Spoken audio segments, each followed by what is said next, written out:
नमस्कार। एससीबी च्याटमा यहाँलाई हार्दिक स्वागत छ। म प्रकाश गरी।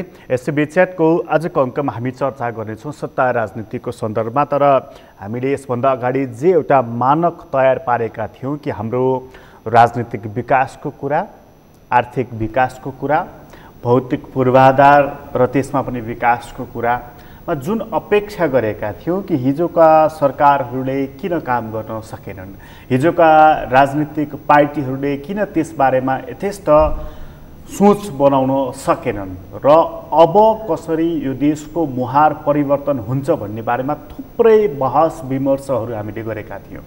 र ती सबै बहस विमर्शको एउटा निचोड के थियो भने हामीसँग मिलिजुली सरकार छ, अल्पमतको सरकार रहेको छ र आफ्नो एजेन्डाहरू कार्यान्वयन गर्नको लागि हरेक राजनीतिक पार्टीहरू जब सरकारमा जान्छन् उनीहरूले पूर्ण अवधि काम गर्न पाउँदैनन् भन्ने हाम्रो एउटा धारणा रहेको थियो। त्यस्तै खालका बहसहरू भएका थिए, निचोड पनि त्यही निक्लिएको थियो। अहिले हामीसँग झन्डै 2/3 बहुमतको सरकार छ।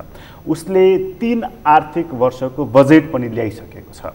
यो 3 आर्थिक वर्षको बजेट र अधिकांश प्रदेशहरूको नामाकरणसम्मको कुरा आइसक्दाखेरि सङ्घीयता कार्यान्वयनको कुरा, भौतिक पूर्वाधार विकासको कुरा र मानवीय विकासको कुरामा कति सरकारले ध्यान दिन सक्यो, यो कुरामा ध्यान दिन नसक्दाखेरि व्यवस्थामाथि नै पनि प्रश्न उठिरहेको छ। सरकारले राम्रोसँग काम गर्न नसक्दा डेलिभरीमा समस्या हुँदाखेरि व्यवस्थामाथि प्रश्न उठ्दो रहेछ।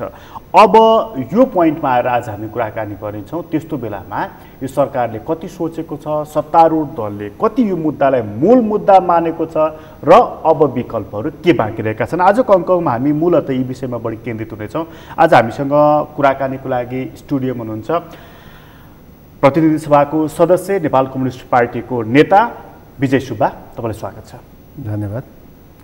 अब सत्तारूढ दलको नेता हुनुहुन्छ। कुराको सुरुवात चाहिँ म यो सङ्घीयता कार्यान्वयनबाटै गर्न चाहेँ, विषय सिधै प्रवेश गर्न चाहेँ। हिजो मात्रै मैले पढ्दै थिएँ, सत्तारूढ दलकै एकजना नेता जो पूर्व मन्त्री पनि हुनुहुन्छ, उहाँ के लेख्दै हुनुहुन्छ भने म त हाम्रो देशमा सङ्घ र प्रदेश किन र कसरी बनाउनु परेको थियो भनेर कसलाई सोध्ने भनेर सोध्दैछु भनेर यो प्रश्न चाहिँ गोकुल बाँसकोटाले सोध्दै हुनुहुन्छ।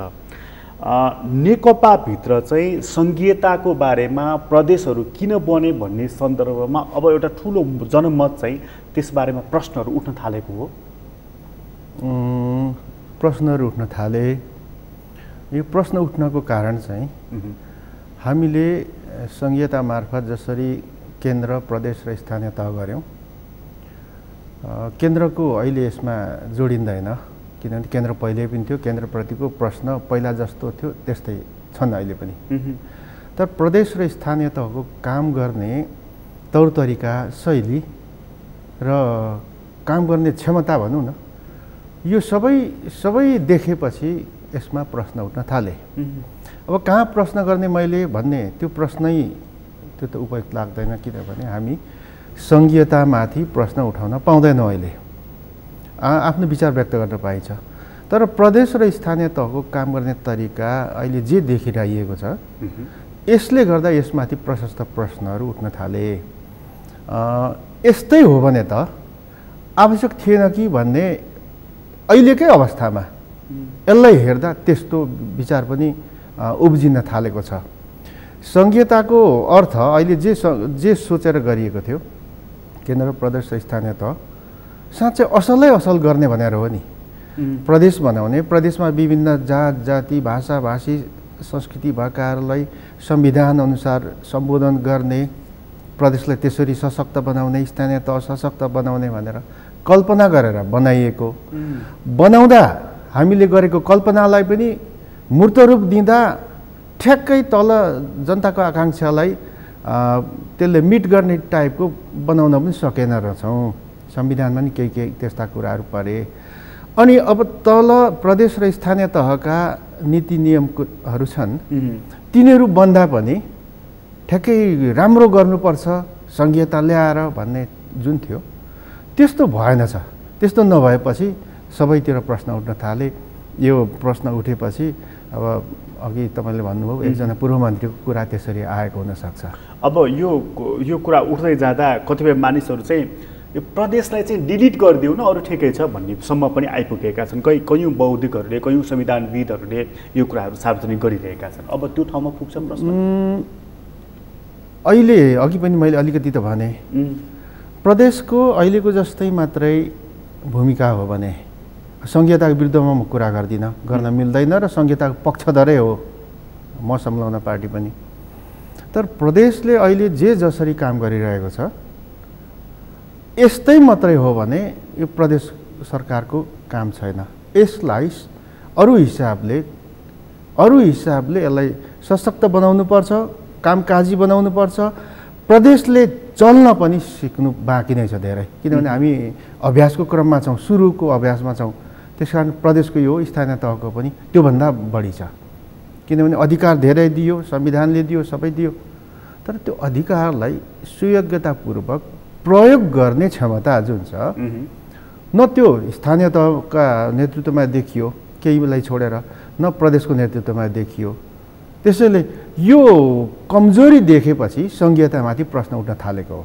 यसमा दुर्नियत लुकेको छ कि छैन? दुर्नियत त म भन्दिनँ। अब प्रदेश र स्थानीय तह मात्रै कुरो गरेर हुँदैन। सङ्घीय सरकारको चल्ने तरिका पनि आलोच्य छ। असल नियतका साथ सङ्घीयता ल्याइयो यो मुलुकमा, त असल नियतका साथ संविधान ऐन कानुन बनाइयो। तर त्यसो गर्दा गर्दै कतिपय अपुरो बनाइएछ। अनि असल नियतका साथ बनाएका ऐन नियम कानुनहरू कार्यान्वयन गर्ने ठाउँमा छन् नि, त्यो असल भइदिएन। एउटा भ्रष्ट मान्छेले असल कानुनलाई प्रयोग गरेर ऊ भ्रष्टाचार गर्छ, गर्ने के? त्यो सारा भ्रष्टाचार एउटा यो देशको एउटा क्रोनिक डिजिज भइसक्यो नि, त्यही त हो नि कुरा।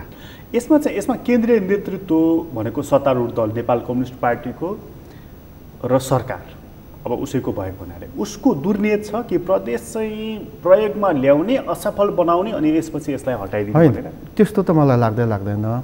कति मानिसहरू बडा शङ्का गर्छन् नि, अधिकार दिएन, स्रोत दिएन, कानुनहरू बनाइदिएन भनेर। होइन, शङ्का गर्ने छुट छ। अहिले जे जति चलिरहेको देख्छौँ हामी, त्यसले गर्दा हो कि जस्तो। तर एउटा सत्य कुरा के हो भने हामीले कानुन बनाउँदा पनि हाम्रा समितिहरूमा पुरानो हाम्रो जुन काम गर्ने शैली छ, कति पुरानो भनेको योभन्दा अगाडिको संघीयता आउनुभन्दा अगाडिको नेपालको त्यो अलिक केन्द्रीयतावादी सोच छ नि, त्यो सोचबाट हामी निक्लन बाँकी रहेछ।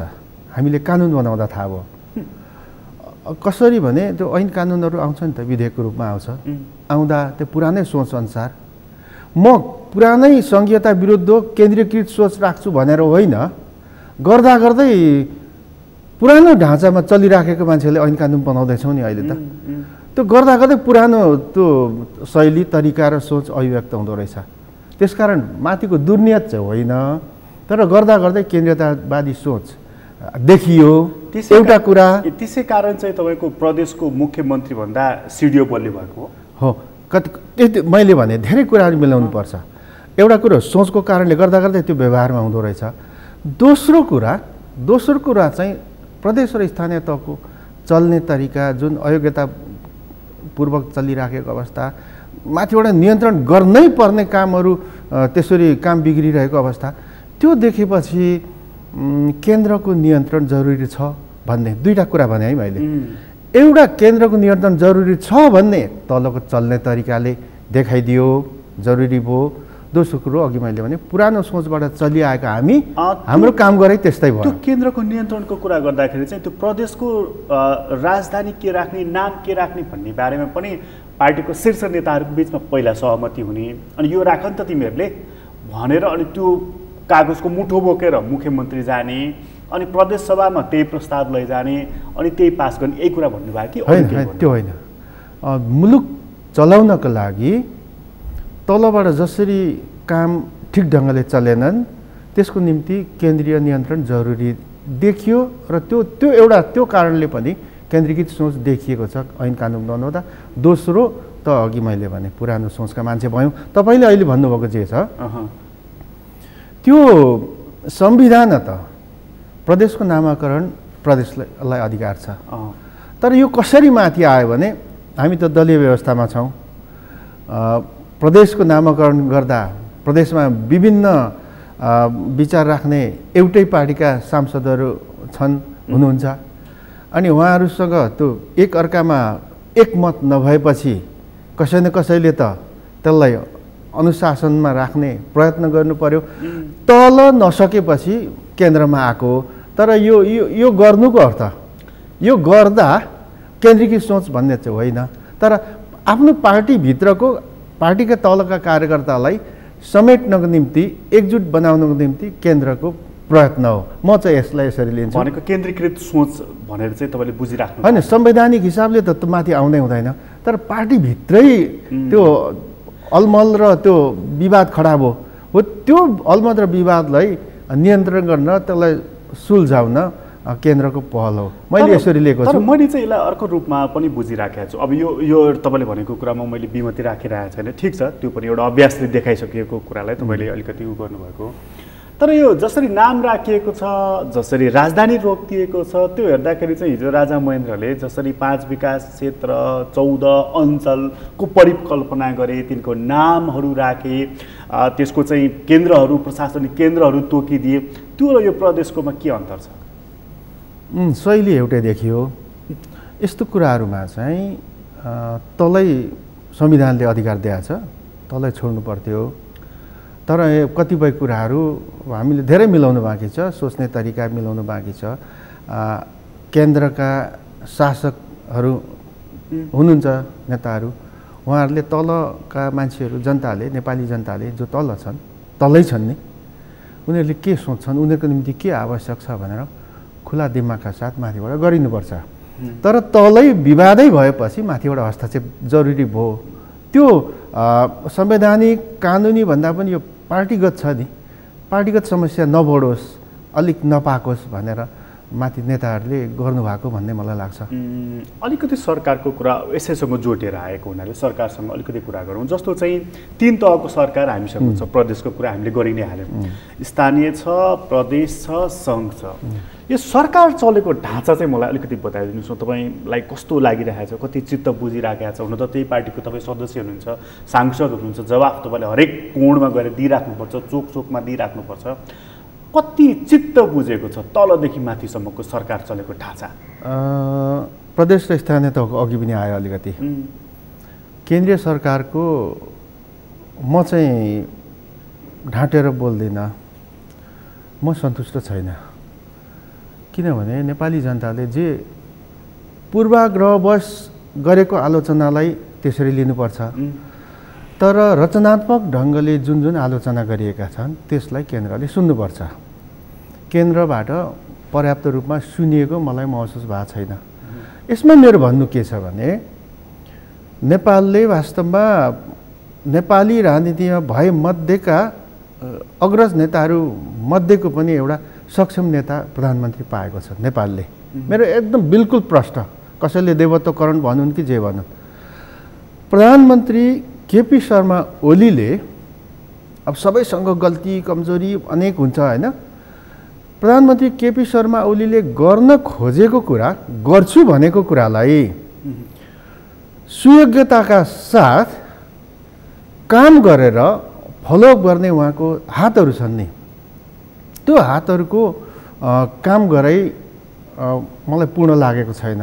त्यसकारण पनि हातहरू भनेको सल्लाहकारहरू, सल्लाहकार, मन्त्री परिषद, बाहिर भएका हामी जस्ता नेताहरू, सिङ्गो एउटा छ नि प्रधानमन्त्री पछाडिको पार्टी र सरकार, यसले प्रधानमन्त्रीको असल सपनाहरू छन् नि जो योभन्दा अगाडिका प्रधानमन्त्रीहरूले देख्नु भएन, उहाँले देख्नुभयो, गर्छु भन्नुभयो, दृढता व्यक्त गर्नुभयो।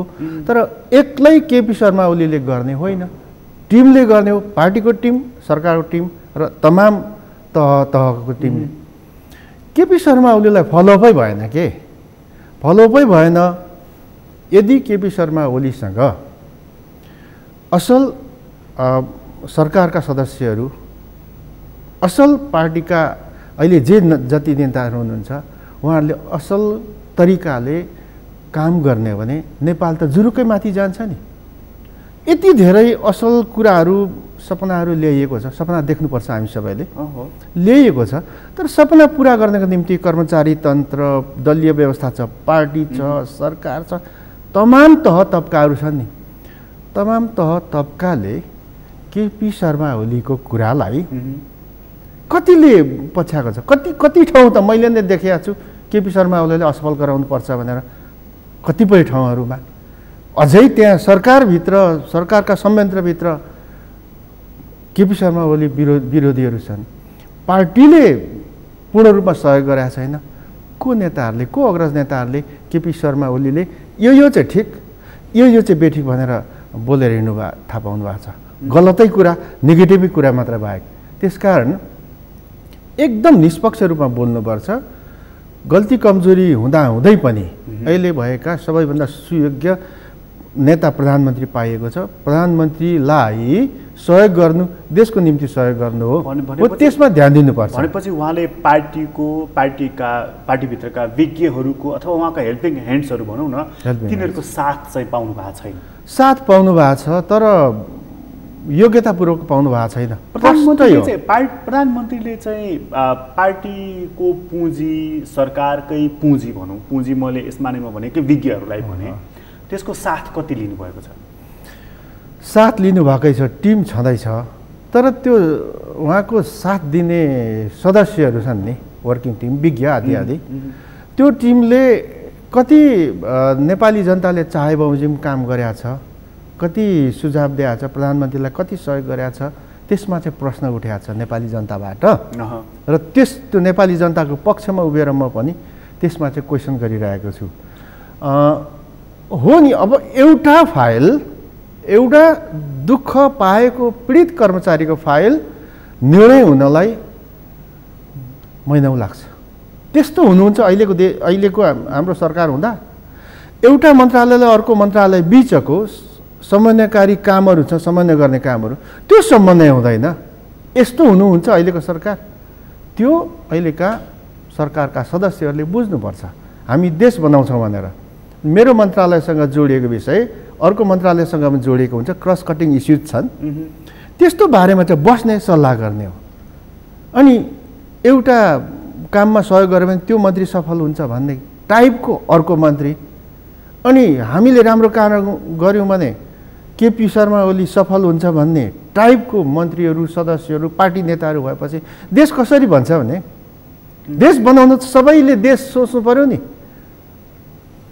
विदेशका विकसित मुलुकहरू सबैले देशको निम्ति सोच्छन् र देश बनाएका छन्।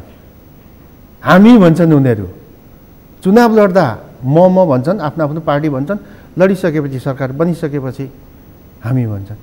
जापान त्यसै बने हो, ध्वस्त भएको देश बन्यो त। भारतमै भन्नुहोस् न, राष्ट्रिय हितका पक्षमा, देशको पक्षमा सबै पार्टी एक हुन्छन्। अनि हाम्रो चाहिँ अलग अलग हुनुपर्ने, हाम्रो चाहिँ पार्टीभित्रकै अग्रज नेताहरू अलग हुनुपर्ने, यस्तो पनि हुन्छ। पार्टीका नेताहरू यो देश बनाउँछौँ भनेर भाषण गर्ने अनि काम गर्दा चाहिँ उल्टो काम गर्ने। त्यसको पछाडिको आशय चाहिँ के त? प्रधानमन्त्री केपी ओली सफल हुनुहोला, सफल भयो भने उहाँको नाम रहन्छ, उहाँको नाम रहँदा मलाई के फाइदा भन्ने निस्वार्थले काम गरे हो। अनि कुरै त्यही हो, मैले थप भन्नै पर्दैन, भएकै त्यही हो। अहिले मैले होइन सबै मिल्नु भएको छ, मेलजोल भएको छ, विजय सुब्बाले यो गर्न जान्दैन। त्यो मैले अहिले यो सगरमाथा टेलिभिजन हेर्दै कतिले हेर्दै हुनुहुन्छ, मैले त्यो बोलेँ भने यो विजयले त यस्तो नबोल्नु पर्ने भनेर भन्न थाल्नुहुन्छ। म बोल्दिनँ, बोल्नुहुन्न। हामी समस्याग्रस्त छौँ, अहिले अलिकति सल्टेको अवस्था छ, अब राम्ररी चल्छ भन्ने हाम्रो अनुमान हो। तर पनि अहिले प्रधानमन्त्रीलाई मन्त्री परिषद पुनर्गठन गर्नको निम्ति जे समस्या आएको छ, त्यो समस्या देख्दा कहाँ हलो अड्किएको छ त्यो अनुमान गर्न सकिन्छ। सबै अग्रज नेताहरू जो अलि निर्णायक नेताहरू हुन्छ, उहाँहरूको गोजीमा आफ्नो आफ्नो टिमको सदस्यको नाम मन्त्रीको निम्ति चिटमा छ। अनि हुन्छ यो काम यो दैनिक काम गर्न, मन्त्री परिषद गठन यताउता गर्ने, नेताहरूसँग परामर्श गर्ने र त्यो गठन गर्ने, पुनर्गठन गर्ने अधिकार त प्रधानमन्त्रीलाई हुन्छ। मेरो मान्छे यति राख, मेरो मान्छे यो चाहिँ रहनै पर्छ, हट्नु हुँदैन। यो त भयङ्कर अयोग्य, देशको निम्ति अहित हुने सोच हो। जो हाम्रो नेताहरूबाट अहिले अभिव्यक्त भइरहेछ। जसले काम गर्न सक्दैन उसलाई निकाल्दा उसलाई फेर्दा के हुन्छ? देशको लागि हित हुँदैन। अनि यो किन रोकिएको छ? प्रधानमन्त्री केपी शर्मा ओलीलाई सहज ढङ्गले सरल ढङ्गले चल्नको निम्ति बाधा कसले गर्दैछ? पार्टीकै अरू अग्रज नेताहरूबाट हो नि। त्यसैले यो रोकिनु पर्यो। हामीले कति बिन्ती गर्नु हामीले हाम्रा नेताहरूलाई? प्रधानमन्त्रीले आफ्नो ढङ्गले मूल्याङ्कन गर्न सक्नुहुन्छ नि, किनभने त प्रधानमन्त्री पद्धति हो। मन्त्री परिषदमा रहेका सदस्यहरूको राम्रो पर्फर्मेन्स छैन भनेदेखि त्यहाँमाथि प्रधानमन्त्री स्वयंले पनि बोल्नु भएको छ, म मूल्याङ्कन गर्छु हरेकको कामको भनेर। मूल्याङ्कन गर्नु पनि भयो र मूल्याङ्कन गरे अनुसार गर्छु न त, अब यता यसरी अगाडि बढौँ न त भन्दा आफ्नो आफ्नो नामहरू छन् टिमको। यसलाई मन्त्री, यसलाई मलाई यतिजना मन्त्री, मलाई यतिजना मन्त्री। किन यतिजना मन्त्री चाहियो? हात बाँधियो त्यसैदेखि बाँधिएको छ, प्रधानमन्त्रीको बाँधिएको छ। उहाँले चाहेर कसैको कुनै मन्त्रीले राम्रो काम गरेन तिमीले रेस्ट गर भन्न सक्ने अवस्थामा हुनुहुन्न। आफ्नो टिमको प्रश्न बोल्दा प्रधानमन्त्रीज्यूले आफ्नो टिमकोलाई त भन्नुभएको छ, भन्नुहुन्छ।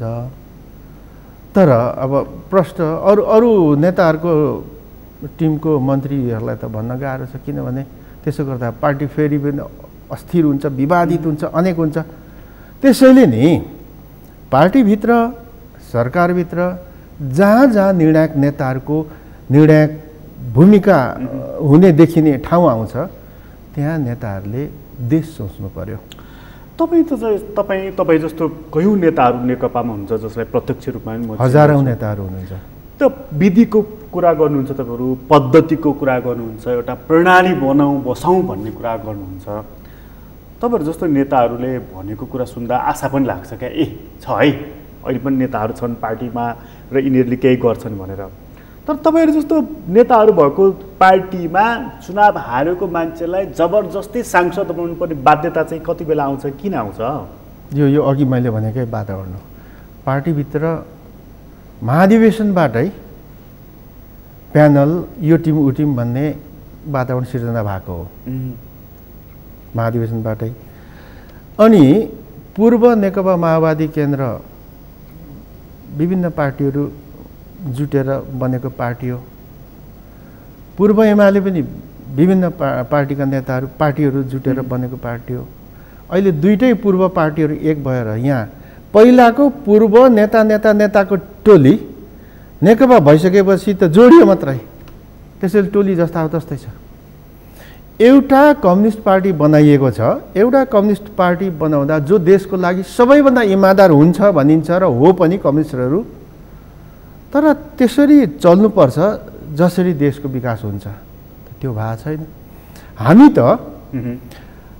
त नेकपाका तमाम इमानदार हजारौँ लाखौँ कार्यकर्ताको कुरा छोडेर अहिले जसरी बिग्रिराखेको अवस्था छ, नेपाली जनताले नेकपाले कसरी चलाउन सक्थ्यो पर्थ्यो सकेन भन्ने जुन आलोचना गरिरहेछ, त्यो आलोचनाबाट आलोचित हामीहरूमाथि जो छौँ, हामीहरूले यो गुटबन्दी मेरो तेरो जुन एउटा सामन्ती चिन्तन छ, यो सामन्ती चिन्तन नछोडेको कारणले यो सबै भइरहेछ।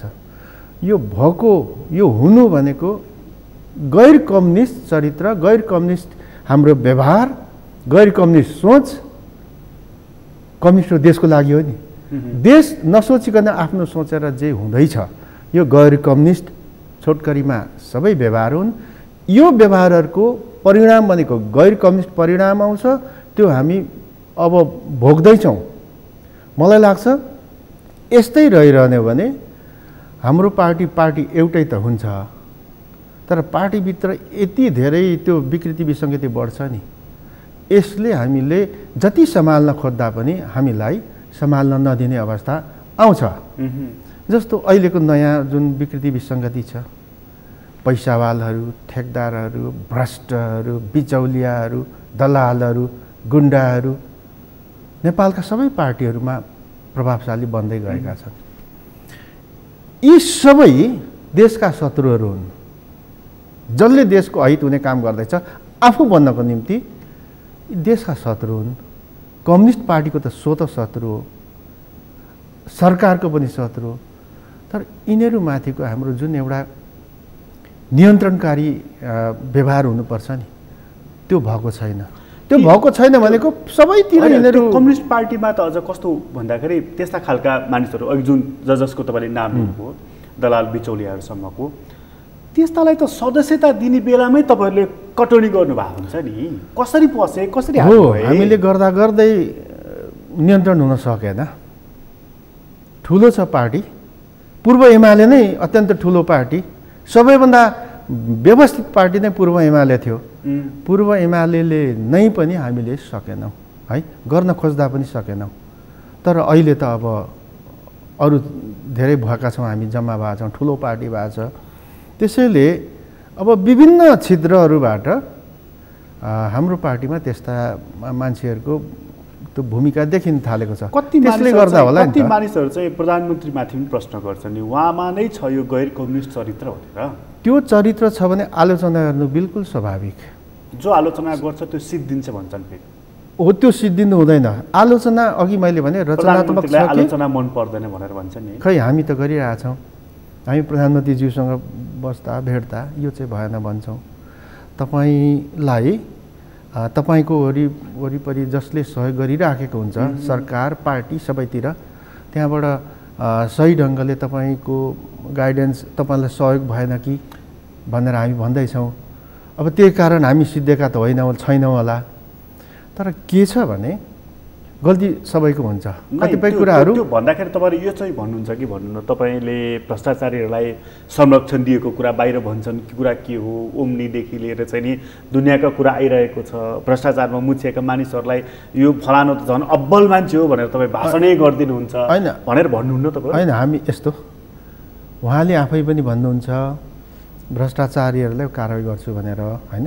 जस्तो ओम्नी, यो सबै जे आएको छन् कुराहरू, यिनीहरूलाई राज्यका निकायहरू छन्, अङ्गहरू छन्, तिनीहरूबाट छानबिन गर्ने, छानबिन गरिसकेपछि दोषी भने त कारवाही गर्नु पर्यो, होइन? कारवाही गर्नु पर्यो। अस्ति ब्ल्याकलिस्टमा राख्न खोजेकै हो, होइन? त्यस्ता कुराहरूलाई तुरुन्तै किनारा लाउनुपर्छ भनेर प्रधानमन्त्रीज्यूलाई हामी भनिराखेका छौँ, भन्छौँ। त्यसले पार्टीलाई तहस नहस गर्छ र सरकारले तहस नहस गर्छ। तर समस्या के हो भने कालो सूची राख्ने भनेर सरकारले निर्णय गर्छ, अदालतले कारवाही नगर कालो सूचीमा नराख भनिदिन्छ।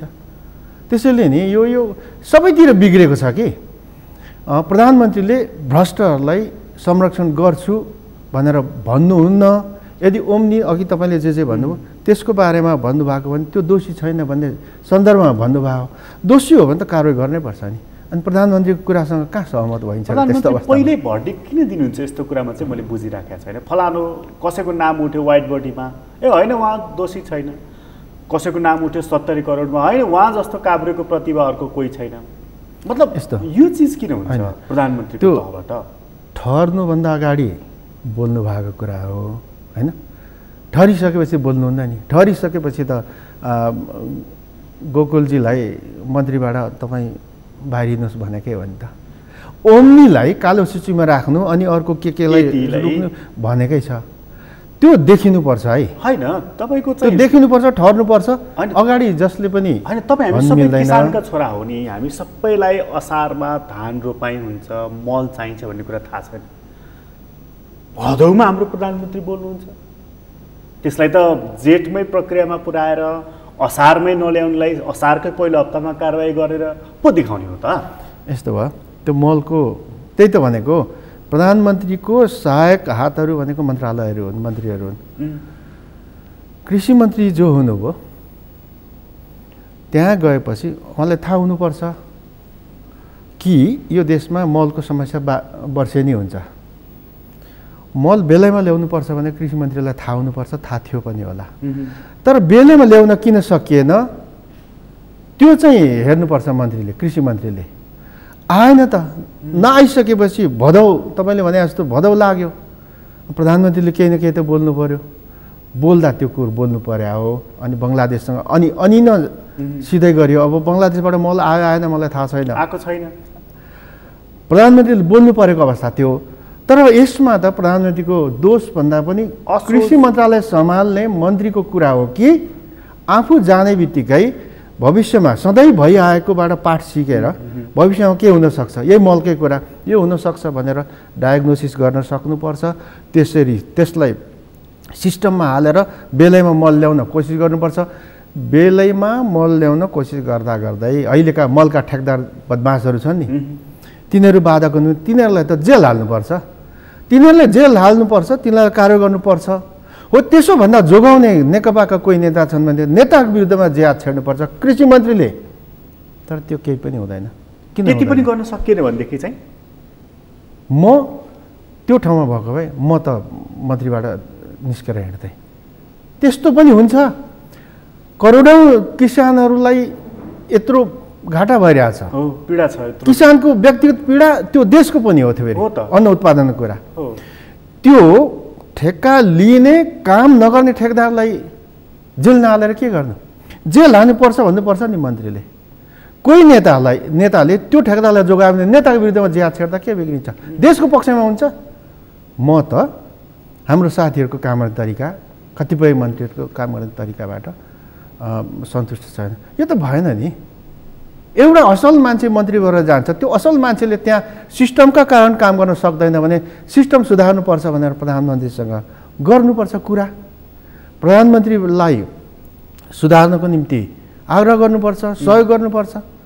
सिस्टमै बिग्रेको छ, बिगारिएको छ भने त्यो बिगार्ने तत्त्वहरू जहाँ जहाँ छन् त्यो तत्त्वहरूलाई कारवाही गर्नुपर्छ, नामेट गर्नुपर्छ, विरुद्ध त लड्नुपर्छ।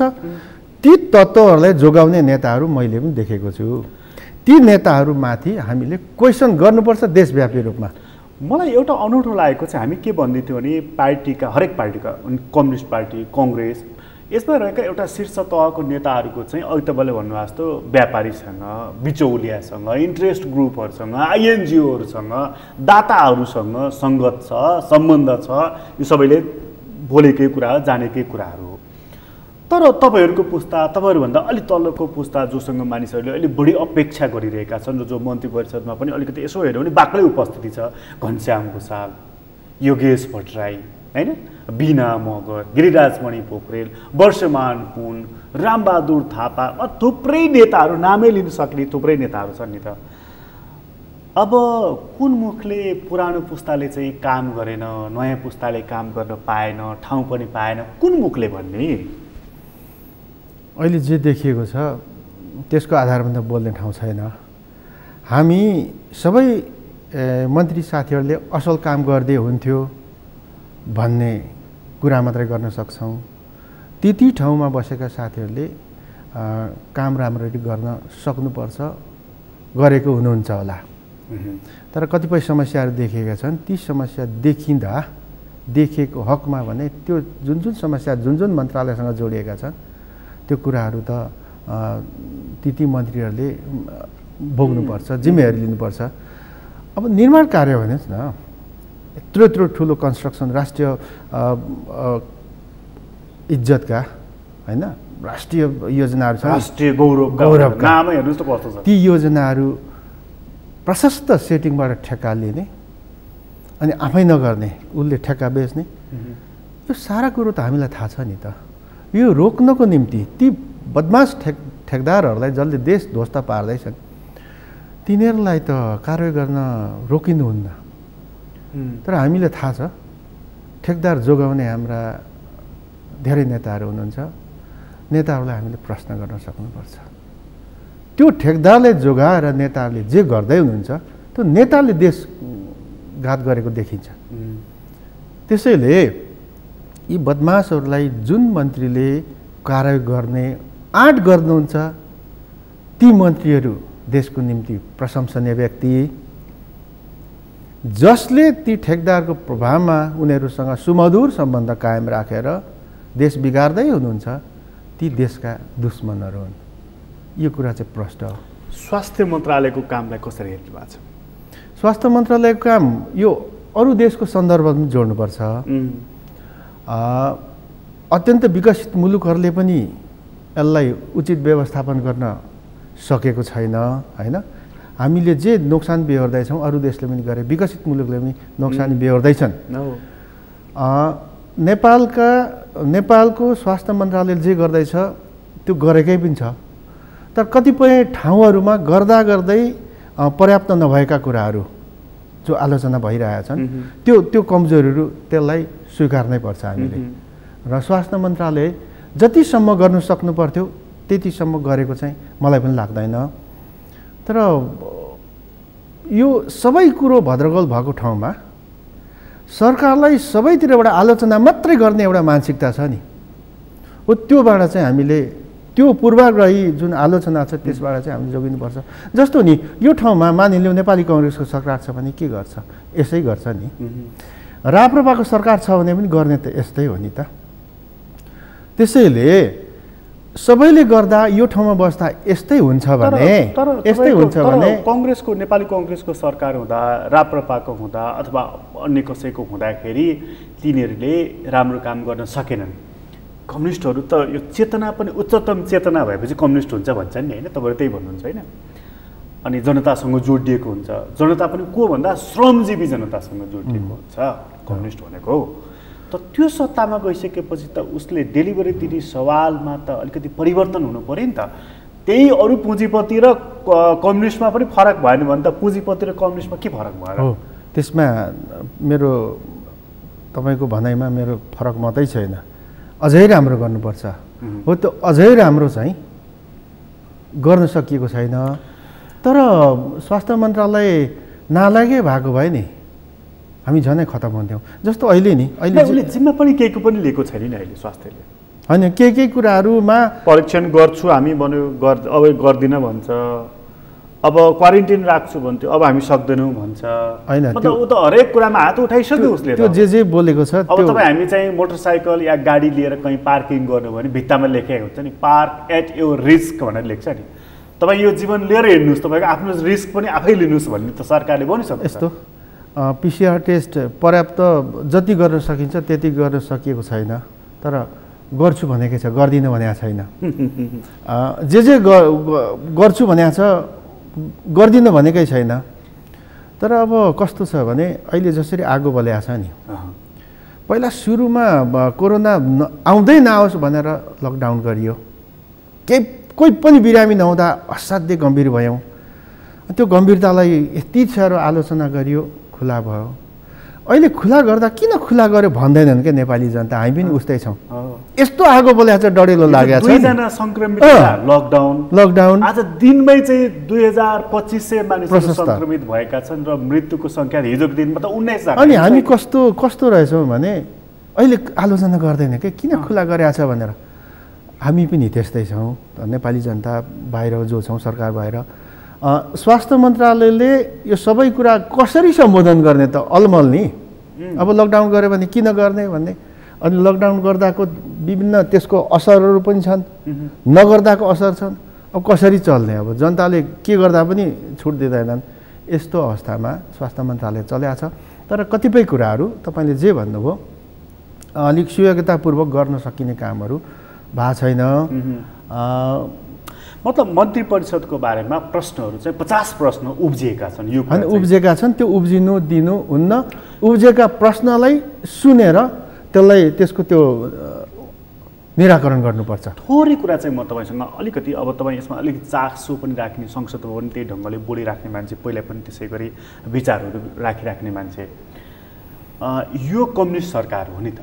कम्तीमा पनि अरू सरकारभन्दा भिन्न छ यसको चेतनाको हिसाबले, यसको सङ्घर्षको गाथाको हिसाबले, होइन, यसको काम गर्ने तौर तरिकाको हिसाबले, सङ्गठनको नेचरको हिसाबले। तर हामीले 3वटा आर्थिक वर्षको बजेट त हेऱ्यौँ नि। हामीले विद्वान अर्थमन्त्री पायौँ। हामीले हिजो अस्ति भन्थ्यो 8 पासीहरू मन्त्री भएर भन्ने जुन आलोचना हुन्थ्यो, पिएचडी गरेकै मानिस हुन् त, तपाईँ पनि पिएचडी गरेकै मानिस हुनुहुन्छ, गरेको मानिस, योग्य मानिसलाई लगेर अर्थमन्त्री बनायौँ हामीले, हाम्रो सरकारले बनायो। यो 3 आर्थिक वर्षको बजेट हेर्ने हो भने हिजो कङ्ग्रेसले ल्याएको बजेट अथवा राप्रपाले ल्याएको बजेट अथवा हिजो पूर्व एमाले सरकार चलाउँदा ल्याएको बजेट र अहिले कम्युनिस्ट सरकारको एकमना सरकार हुँदाखेरि ल्याएको बजेटमा गरिबको मुखमा मुहारमा खुसी ल्याउने के कुरा छ भन्नुहोस् त मलाई। हामीले काम गर्ने ठाउँ, क्षेत्र, लक्षित समूह एउटै हो। अनि सबैले सडक बनाउने नै हो, सबैले खानेपानी बनाउने नै हो। यस सबैले गर्ने काम एउटै हो। पहिलेको भन्दा अहिलेको सरकारले 3 वर्षमा आएका सरकारले नयाँ नयाँ कुराहरू, प्रशस्त प्रोजेक्टहरू, राष्ट्रिय गौरवका आयोजनाहरू, धेरै कुराहरू ल्याएको छ। अहिले यहाँ सबै भन्ने विषय पनि भएन समयले। धेरै कुरो ल्याएको छ, फरक ल्याएको छ। मैले अघि पनि भने अघिल्ला प्रधानमन्त्रीहरूले देख्दै नदेखेको, कल्पनै नगरेको विषयहरू आएका छन्। अनि अघिल्ला प्रधानमन्त्रीहरूले त्यो नसोचेको नदेखेको कुराहरू आएका विषयहरूलाई त हिसाब राख्नु पर्यो नि त। तर त्यो हिसाब पनि राखिँदैन। के ल्यायो, केपी शर्मा ओलीले के गर्यो, त्यस्तो त होइन नि। धेरै कुराहरू त्यो तुलनात्मक चार्ट बनाएर हेर्ने हो भने प्रष्ट हुन्छ, फरक छ। तर पनि जसरी आलोचना आइरहेछ, तपाईँले जे शब्दहरू प्रयोग गरेर गर्नुभयो, तर पनि यो 3टा सरकारको तह छन् नि। अर्थमन्त्रीले ल्याउने बजेटको कार्यान्वयन गर्ने यो 3टा तह हो, 3टा सरकार हो। 3टा सरकारहरूबाट गरिने काम कारबाहीहरूबाट जनता सन्तुष्ट नभएको अवस्था चाहिँ हो। त्यसैले हो। पहिलाभन्दा फरक छैन भन्ने त म मान्दिनँ, फरक छ। हामीले अब राष्ट्रियताको कुरो त्यो गरिरहनै परेन, त्यो हामी छर्लङ्ग छौँ। दक्षिणी मुलुकबाट सधैँ हामी डराएर बस्नु पर्थ्यो, त्यो डराउनु पर्ने अवस्था भएन। व्यापारिक हिसाबले, अनेक हिसाबले हामी उत्तरी छिमेकीसँग पनि नजिक भइसकेपछि अब भारतीय नाकाबन्दी हुँदैन के। त्यो गर्ने त यही सरकार हो नि। अघिल्ला प्रधानमन्त्रीले किन नगरे होला? अघिल्ला प्रधानमन्त्रीहरूले चाहिँ त्यो सोच्नु सक्नु भएन। यो भयो राष्ट्रिय हितका कुराहरू, देशभक्तिको कुराहरू। तर काम यहाँ तल योजनाहरू पनि छन् नि, गरिबसँग जोडिएका योजनाहरू, कृषि क्षेत्रका, निर्माण क्षेत्रका, सबै क्षेत्र फरक छन्। तर कतिपय त त्यही हो नि, मान्छे तिनै हुन्, काम गर्ने कामै तिनै हुन्, त्यसले तिनीहरू त फरक हुँदैन। तर काम गर्ने तौर तरिकामा त हामीले होइन, तौर तरिकामा ल्याउनु पर्थ्यो। अहिले पनि तपाईँको असारमै हो काम गर्ने, बजेटहरू खर्च हुने। अहिले पनि त्यही हो कि बजेटको मूल्याङ्कन गर्ने तरिका हाम्रो, अहिले पनि योजना बन्ने तरिकाहरू हाम्रो त्यही हो। अहिले पनि कागजमा धेरै काम हुने, फिल्डमा नहुने, राजधानीकै सडकहरू तपाईँ हेर्नु। होइन, त्यो त प्रश्न सुधार्न सकिएन। त्यो मैले धेरै भन्नै पर्दैन, समय मात्रै खर्च हुन्छ। पुरानो चल्ने तरिका नयाँ भएको छ। अघि मैले भने नि, एउटै मन्त्रालयमा एउटा फाइल महिनौ लाग्छ, तलमाथि विभिन्न तहमा पार गर्नलाई, होइन? जहाँबाट उब्जिन्छ फाइल, त्यो घुम्दा गएर फेरि त्यहाँ आएर मात्रै इन्ड हुन्छ, त्यसको महिनौ लाग्ने। मन्त्रालय बिचमा समन्वय नहुने। आज एउटा मन्त्रीले सडक चट्ट बनाएर हिँड्छ, भोलि पर्सितिर खन्छ। पुरानै छ तरिका, पुरानो तरिकालाई फेर्नुपर्ने, त्यसमा त सफलता मिलेको छैन। पूर्वाधार विकासको लागि अहिले नै पनि हामीसँग भौतिक पूर्वाधार मन्त्रालय, शहरी विकास, ऊर्जा, हामीसँग सबै मन्त्रालय छ। सबै मन्त्रालयले खनजोतका काम सबै गर्छन्, होइन? भत्काउने काम जम्मै गर्छन्। यो मिलेको छैन। यसलाई पनि हामीले संयोजन गर्न सकिरहेका छैनौँ। त्यो सकिएन। बरु अझ के भन्दैछ, अहिले मन्त्री परिषद पुनर्गठन कहीँ कुरा गर्दाखेरि छुट्याएको एउटा कुरा अब भन्छु, अझ बरु मन्त्रालय फुटाउने कि भन्ने कुरा आइरहेको छ। बडा गजब लागिरहेको छ मलाई यो मन्त्रालय फुटाउने चाहिँ कुरा नि। संविधानले 25 जनाको मन्त्री परिषद बनाएको छ, प्रधानमन्त्री सहित। मन्त्रालय फुटाउने जुटाउने चाहिँ अनावश्यक रूपमा बनाउनु हुँदैन। तर संविधानभित्रै बसेर कार्यक्षेत्र हुन्छ नि, ठुलो सानो हुन्छ नि, त्यो चाहिँ व्यवस्थित ढङ्गले बनाउँदै नि फुटाउँदा पनि हुन्छ, जुटाउँदा पनि हुन्छ। यसमा मैले अहिलेको सरकारको यो फुटाउने जुटाउनेसँग नजोडी भन्दा विगतमा पनि अनावश्यक रूपमा मन्त्रालय फुटाइयो, अनावश्यक रूपमा जोडियो। यो के हो भने नि, यो व्यवस्थापनको सिद्धान्तले गाइड गर्नुपर्छ कि यस्तो कुराहरूमा। कामको नेचर हुन्छ, त्यसको त्यो जुरिस्डिक्सन कसरी निर्धारण गर्ने भन्ने हुन्छ। अनि त्यो संस्थामा, त्यो इन्स्टिट्युसनमा काम गर्नेहरूको जब डिस्क्रिप्सन हुन्छ। त्यो सबै क्लियर भएपछि मन्त्रालय बनाउने हो। अब मन्त्रालय ड्याक्क 2-3वटा मन्त्रालय एक ठाउँ राखेको छ, काम गर्ने भद्रगोल है, कसरी चल्या छ त्यो ट्र्याक सबै चेन्ज भएर भद्रगोल हुन्छ। एउटा भयो, भद्रगोल भएर एउटा भइरहेछ, अनि छुट्यायो, फेरि छुट्याउनको लागि यो चाहिँ असल व्यवस्थापक हुनुपर्छ। र मन्त्री थप्नको लागि फुटाउनु भन्दा पनि काम कसरी राम्ररी गर्न सकिन्छ, चुस्त दुरुस्त ढङ्गले, कामको नेचर मिल्ने मिल्ने सबै जोडिने कुरो त सकिँदैन, किनभने होल सिस्टममा बस्नुपर्छ सबै मन्त्रालय। तर मन्त्रालय बनाउँदा छुटाउँदा नेचर हेर्नुपर्छ। तर कम्तीमा पनि त्यो डुप्लिकेसन नहोस्। डुप्लिकेसन हुँदैन, क्रस कटिङ इस्यु त हुन्छ होइन। तर जस्तो भनौँ न, तपाईँको मन्त्रालयले पनि बाटो बनाइरहेको हुन्न, त्यो मेरो मन्त्रालयले पनि बनाइरहेको छ। अघि लामो हुन्छ भनेर नभनेको। तपाईँ भन्नुहोस् एउटा स्थानीय तह, त्यसमा सङ्घीय बजेट पनि जान्छ, प्रदेशको बजेट पनि जान्छ, स्थानीय तहको आफ्नै बजेट पनि हुन्छ। त्यो एकै ठाउँबाट ड्याक्कै बजेट गएपछि सङ्घ र प्रदेश किन गइरहनु पर्छ बजेट लिएर? त्यति मात्रै होइन, एउटा सडक छ भने त्यो सडकमा स्थानीय तहको बजेट पनि छ, प्रदेशको छ, सङ्घ छ। यस्तो डुप्लिकेसन, यो त कतैबाट पनि त्यो चित्त नबुझ्ने कुराहरू। त्यसैले मन्त्रालय बनाउँदा मन्त्रालयको त्यो जुरिसडिक्सन, त्यसले हेर्ने एरिया छ नि, एरिया डुप्लिकेसन हुनु हुँदैन। यसमा अघि तपाईँले भनेको एउटा कुरामा म के सहमत छु भने पुनर्संरचना गरौँ, आवश्यक पर्छ मर्ज गरौँ, आवश्यक पर्छ फुटाउँ, तर प्रशस्त लजिकल कुराहरू हुनुपर्छ। तर त्यसमा लजिक हुनु पर्यो, डुप्लिकेसन हुनु भयो र समन्वयको अहिलेको जुन समस्या छ त्यो हट्नु पर्यो होइन। यो त समन्वयले धेरै कुरा सच्याउँछ।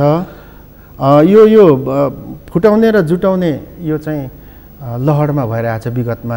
नेकपामा चाहिँ अर्को एउटा अलिकति सैद्धान्तिक जस्तो पनि लाग्ने, तर आम नेता कार्यकर्तासँग जोडिएको विषय, नेकपामा चाहिँ योग्यताको चाहिँ कदर चाहिँ कतिको हुन्छ, अथवा योग्य व्यक्ति चाहिँ निश्चित 2-4 जना मात्रै मान्छे छन् नेकपामा?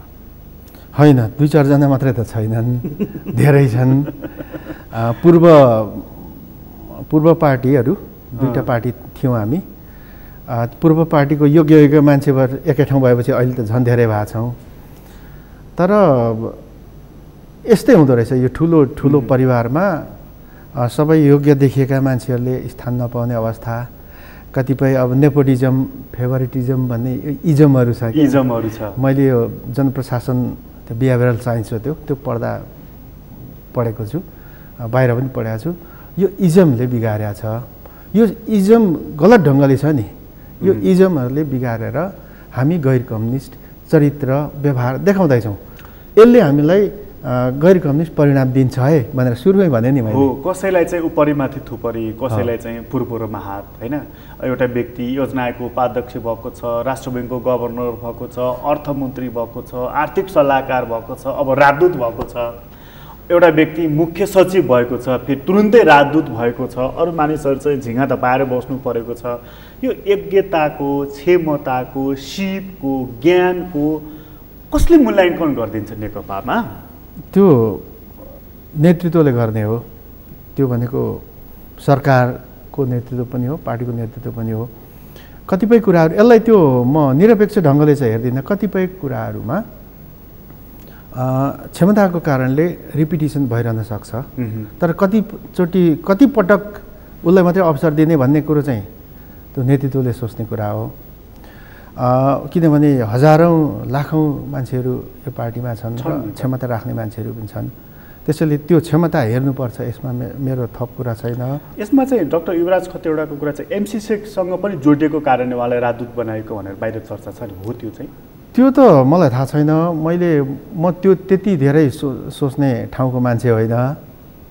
एमसिसी चाहिँ के र डाक्टर युवराज खतिवडाले पार लगाइसक्नु भएको त होइन।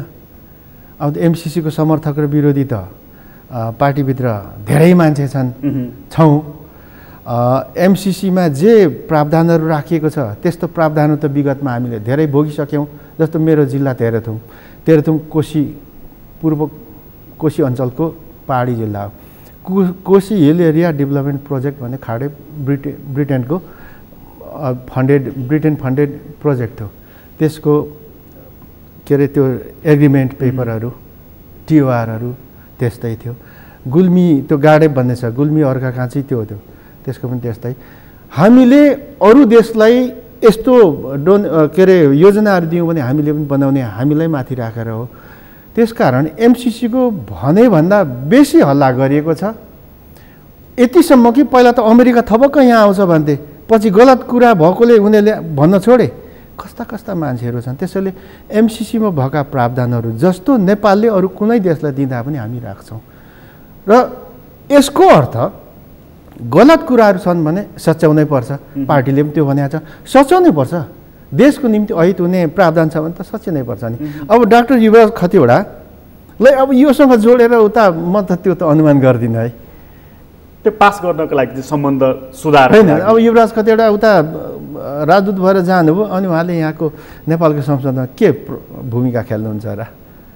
प्रधानमन्त्रीसँग खेले भइहाल्यो नि, प्रधानमन्त्रीले संसदमा खेलिहाल्नुहुन्छ। होइन, प्रधानमन्त्री र हाम्रो पार्टीका अरू नेताहरू त अब त्यसलाई सच्याएर मिलाएर परिमार्जन गरेर जाने भनेर भनिराख्नु भएको छ। सबै यो पार्टी खतिवडाले भनेपछि प्रधानमन्त्रीले दायाँको बायाँ गर्नु हुँदो रहेछ, उहाँलाई असाध्यै मन पराउनु हुँदो रहेछ प्रधानमन्त्रीले, बडा मिठो सम्बन्ध रहेछ भनेपछि त लिङ्क हुने भयो नि। होइन, युवराज खतिवडा त पछि ताली पिट्ने नै हो।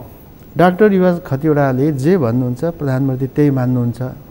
म त प्रधानमन्त्रीसँग म त 33-35 वर्षसँगै उहाँको सङ्गत गरिसकेका मान्छे, उहाँलाई बोल्नुभन्दा अगाडि बिल्कुल धेरै कुरा सुन्नुहुन्छ। आफू कन्फिडेन्स आफूमा आइसकेपछि उहाँ बोल्नुहुन्छ। अब यस्तो केपी शर्मा ओलीलाई, यस्तो हाम्रो प्रधानमन्त्रीलाई कुनै एकजना व्यक्तिले जे भन्यो त्यही मान्नुहुन्छ, म त यो कल्पना पनि गर्दिनँ। भनेको कसैले झुक्क्याउला, छक्क्याउला अथवा मुहमा पारौँला भन्ने त्यस्तो होइन। उहाँलाई जे लाग्छ सुनिसकेपछि अनि त्यो चाहिँ उहाँले गर्नुहुन्छ। अब अन्त्यमा सोधेँ मैले तपाईँलाई, अब तपाईँहरूको महाधिवेशनको चर्चा पनि छ सहितमा, त्यो त होला जस्तो त लाग्दैन र पनि जो होस् मिति एउटा निर्धारण भएको छ, त्यो नभए अर्को मितिमा त होला। तर प्रश्न चाहिँ मलाई के सोध्न मन लागिरहेको भने त्यो महाधिवेशनको हलमा जानुभन्दा अगाडि नै तपाईँहरूको पार्टीको अध्यक्ष जुङ्गा राखेको, चस्मा लगाएको, कहिले कहिले टोपी लाउने कहिले कहिले नलाउने व्यक्ति हुनेछ भनेर पहिल्यै निर्धारण हुन्छ हो? त्यो हुँदैन, त्यो पार्टीको विधानले पनि त्यो भन्दैन, हुनु हुँदैन। तर के गर्ने, त्यस्तो हुनुपर्छ भनेर भनिँदो रहेछ। महाधिवेशनको अन्त्यसम्म पनि दुई पार्टीको सहमति, दुई पार्टीको अध्यक्ष जो एकताको सिग्नेटरिज छन् हुनुहुन्छ, उनीहरूको सहमतिमा हुन्छ अन्तिमसम्म। त्यसकारण महाधिवेशन सहमतिमा टुङ्गिन्छ। अब तपाईँले भनेको तोकेको यसरी तोक्ने यो यो यो यो त्यो गर्नु हुँदैन, त्यसको म विपक्षमा छु। महाधिवेशन हुन्छ कि हुँदैन, अब समय सकिन लागेको छ। तपाईँहरूले नै भन्ने गरेको त्यो घोडा सम्झेर भने मैले त्यो हुनु हुँदैन, त्यसको पक्षमा म छँदै छैन। अर्को कुरा, त्यो पार्टीको एकताको स्पिरिटले चाहिँ प्रचण्डजीलाई भन्दैन अथवा अहिले दुईजना अध्यक्ष हुनुहुन्छ, दुईजना अध्यक्ष बनाउँदाखेरि पार्टीको एकता कायम रहन्छ, क्षुण्ण रहन्छ भन्ने कुरा हुन्छ त्यस्तो भावना? त्यो पछि सिचुएसनले के भन्छ, इन्भाइरोमेन्ट कसरी क्रिएट हुँदै जान्छ। अहिलेको इन्भाइरोमेन्टले के भन्दैछ? अहिले केही पनि भनेन। दुईटा अध्यक्ष हुनुहुन्छ, दुईटा अध्यक्ष मध्येमा एकजनाले सरकार लाइन हेर्ने, अर्कोले पार्टी हेर्ने भनेको छ। त्यो नेकपाभित्र चाहिँ पूर्व एमालेबाट भन्दा बाहिरबाट अध्यक्षको जिम्मेवारी लिने चाहिँ सम्भावना छैन भन्छ त्यस्तो? त्यो अब अहिले त पूर्व पार्टी त ल्याउँदै हुनुहुन्छ नेताहरूले व्यवहारमा, त्यो आउनु हुँदैन। सैद्धान्तिक कुरा गर्ने हो, महाधिवेशनमा त्यसरी गरिँदैन। तर अहिले अब महाधिवेशन समयमा हुन्छ कि हुँदैन, किनभने सदस्यताको रेकर्डले महाधिवेशन प्रतिनिधि तय गर्छ, महाधिवेशन प्रतिनिधिले नेतृत्व तय गर्छ। त्यसकारण सदस्यताको रेकर्ड पूर्व माओवादी पार्टीसँग अपडेटेड छँदै छैन। त्यसकारण त्यो सदस्यताको रेकर्डै नमिलिसकेपछि त्यहीँबाट सुरु हुन्छ, त्यो मिलाइसक्नुपर्छ। मिलाउन टाइम लाग्छ। पूर्व एमालेसँग त तयारी एकदम व्यवस्थित रेकर्ड छ, हामीसँग त वर्षौँ-वर्षको रेकर्ड छ। त्यसैले यो धेरै मिल्न बाँकी छ, तयारी बाँकी छ। अब पार्टी सङ्गठनहरू एक त भइसकेको छैन भने यो सबै कुराहरू छन्, तमाम कुराहरू छन्। जेसुकै भए पनि दुईटा पार्टीका अध्यक्षहरूले सहमति पत्रमा सही गर्नुभएको छ। सहमति बेगर केही पनि हुँदैन। अस्ति त्यत्रो भाँडभैलो के होला, पार्टी फुट्ला जस्तो भयो, तर त्यही पार्टी एकता गर्दाको सहमति भन्ने शब्दले हामीलाई जोगाएको छ। त्यसैले यो सहमति अबको महाधिवेशनको अन्तिम घडीसम्म हुन्छ। तर त्यो महाधिवेशन गर्नको निम्ति अघि मैले भने नि, सदस्यतादेखि तमाम कुराहरू मिलाउन बाँकी छ, भावना समेत। र त्यो भावनाले फेरि पनि सोधे, प्रचण्डजीलाई अध्यक्ष बनाउनु पर्छ भन्छ त्यो भावनाले? त्यो भावनाले भन्दैन। अहिले को अध्यक्ष हुने, प्रचण्ड हुने हो कि, मैले अरूतिर पनि भन्ने गरेको छु। अहिले नेकपाका बिल्कुल सिनियर लिडरको तहमा वामदेव गौतम, माधव नेपाल, झलनाथ खनाल र केपी शर्मा ओली हो सिनियर टिम। त्योभन्दा पछिल्लो टिमहरू भनेको ईश्वर पोखरेल, प्रदीप नेपाल जस्ता मान्छेहरू हुन्। त्यस पछाडिको हो कमरेड प्रचण्ड। तर अहिले हाम्रो पार्टी एकताको कारणले गर्दा अध्यक्ष प्रचण्ड हुनुभएको छ। यो फरक परिवेशबाट यस्तो भएको छ। अहिलेको हाम्रो श्रद्धेय अध्यक्षहरू दुईजना। यो श्रद्धेय अध्यक्ष नेकपा माओवादी केन्द्रबाट सही गर्ने अध्यक्ष र नेकपा एमालेबाट सही गर्ने अध्यक्षले उहाँहरूको सहमतिले हो यो पार्टी यहाँसम्म आइरहेको छ। जस्तो जेसुकै इस्यु भने पनि दुईजना अध्यक्षले नमिलाइकन केही पनि मिल्दैन र महाधिवेशन पनि त्यही हो, त्यही नै हुने। त्यसैले हस्, तपाईँलाई धेरै धन्यवाद। मेरो पनि धेरै धन्यवाद। आदरणीय दर्शक तपाईँलाई पनि धन्यवाद। आज हामीले कुराकानी गऱ्यौँ नेपाल कम्युनिस्ट पार्टीको नेता विजय सुब्बासँग। उहाँसँगको कुराकानी अहिलेलाई यति नै। एसटिभी च्याटबाट म प्रकाश गिरीलाई बिदा दिनुहोस्। सगरमाथा टेलिभिजन हेर्दै गर्नुहोला।